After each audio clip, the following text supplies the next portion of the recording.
আসসালামু আলাইকুম। অ্যাকাউন্টিং গাইডলাইনের পক্ষ থেকে সবাইকে জানাই আন্তরিক শুভেচ্ছা ও অভিনন্দন।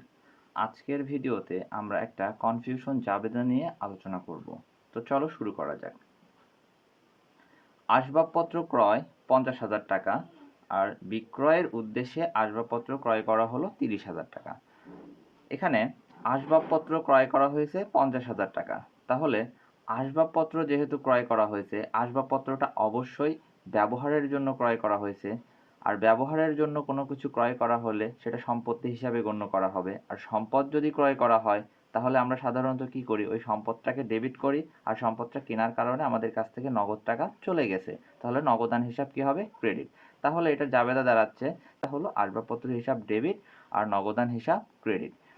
পরের জাবেদা বিক্রয়ের উদ্দেশ্যে আসবাবপত্র ক্রয়। এখানে কনফিউশনটা আসলে ক্রিয়েট হয় যে বিক্রয়ের উদ্দেশ্যে আসবাবপত্র ক্রয় করা হলো 30,000 টাকা। এক্ষেত্রে আমরা অনেকে ভুলবশত আসবাবপত্র হিসাবটাকে ডেবিট করে ফেলি, কিন্তু এখানে খেয়াল রাখতে হবে যে এই আসবাবপত্রটা কিন্তু ব্যবহারের জন্য ক্রয় করেনি, আসবাবপত্রটা বিক্রয়ের উদ্দেশ্যে ক্রয় করছে।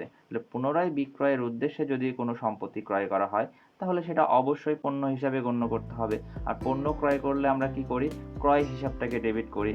আর এটা ক্রয় করার কারণে আমাদের কাছ থেকে নগদ টাকা চলে গেছে, এজন্য নগদান হিসাব ক্রেডিট হবে। তাহলে জাবেদাটা দাঁড়াচ্ছে ক্রয় হিসাব ডেবিট আর নগদান হিসাব ক্রেডিট।